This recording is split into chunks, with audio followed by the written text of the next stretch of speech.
Hi, dreamers. I wanted to record a quick one this weekend because I've been so busy with my online auction and, frankly, putting my lake house on the market. But this week I wanted to cover my thoughts on SPYI and how that compares to some of the other S&P 500 derivative ETFs. So let's take a look at this graph that I created in Seeking Alpha. And here you can see the 1-year total return for SPYI at about 21%, JEPI at just under 17%, XYLD, which is the S&P 500 equivalent for this fund, at just over 12%, SCHD at 14%, and then just the regular S&P 500 index, SPYI, and then my beloved DIVO at 17%. And so I wanted to show this comparison because essentially SPYI, JEPI, XYLD are all derivative ETFs off of the S&P 500, whereas DIVO is a derivative fund off of a custom set of very specific holdings, and SCHD is a very popular fund that does not use derivatives or call options on top of just holding the assets. Now I'll add one more in here just so you can take a look, and that's JEPQ. And here you can see the total return of JEPQ even higher, 36%. Now, you know because of my other video that JEPQ is heavily weighted towards the NASDAQ. So let's skinny this down, take JEPQ away, which is the clear winner amongst the set. Take SCHD away because it's not one that competes in this set because it's not a derivative fund. And before I take away SPY, which is essentially just the S&P 500, the note I would say about SPY is that, as you can see, there's no call strategy on top of it, so there's no cap to the capital appreciation, or no limits, I should say. And listen, if you can buy SPY and just do call options on your own, then fantastic. But the problem with that is for most people,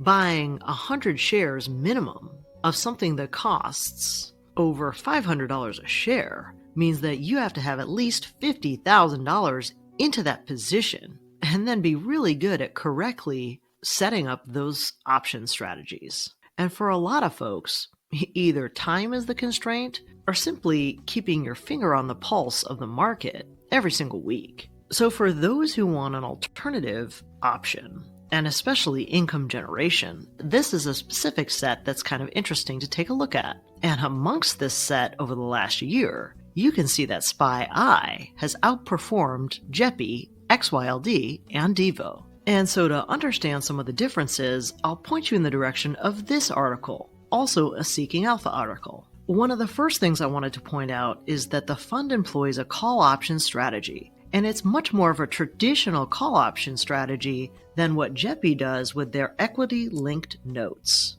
And so it's a little more transparent in terms of what SPYI is actually doing. In addition, SPYI also generates income from the dividends gained from the holdings in the portfolio, similar to DIVO. And the last part that's interesting with SPYI is that they use a tax loss harvesting strategy with 1256 contracts, which I'll cover a little bit later. SPYI also has a little bit of a different holding strategy than JEPI, with a greater exposure in SPYI to the Magnificent 7, with much more exposure to tech, which you can see here: Microsoft, Apple, Nvidia, Amazon, Meta, etc. And so with JEPI, you have less stocks in the holding, lower volatility, but also less exposure to the tech sector, and more of a value bent. So if we go into Fidelity and SPYI, you can actually see the top holdings here: Microsoft, Apple, Nvidia, Amazon, Meta, Google, BRKB, Google, and you can see their basket of holdings is about 500. So it's the full S&P, as opposed to JEPI, where you can see the top holdings here: Meta, Amazon, Progressive, Intuit, MasterCard, AbbVie, Visa, and their basket of holdings is only 135. Now, another thing I wanted to point out with SPYI as compared to JEPI and XYLD is that SPYI has a 0.68 expense ratio, which is a little high. You can see the distribution yield here at 10.2.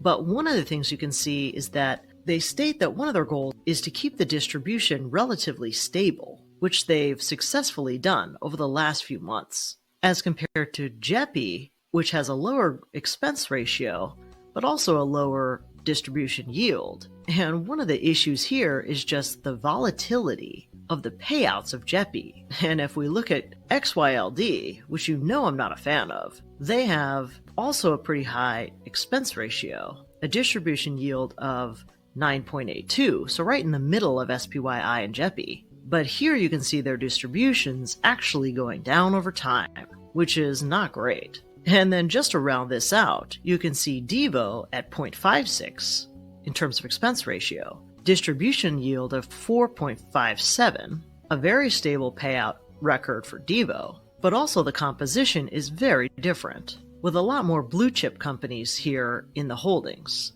of Microsoft, Home Depot, Visa, Walmart, Procter & Gamble, United Health, McDonald's, Chevron, etc. Because this is a much more custom blue chip fund, very safe, low volatile, basket of 33 stocks. So quite different. And so the last thing I wanted to cover with SPYI is that the way they do their return of capital is that for tax purposes, they leverage these 1256 contracts, which no matter how long you own it, is treated as 60% long-term capital gains and 40% short-term, which of course, long-term capital gains is more favorable than short-term in terms of the rate. So contact your tax expert to give you some advice on how that benefits you if you want to hold this outside of your retirement accounts. And so you've probably noticed I've started to hold and add to an SPYI position. And in my mind, the benefits are a diversified position with a conventional covered call strategy, a steady income,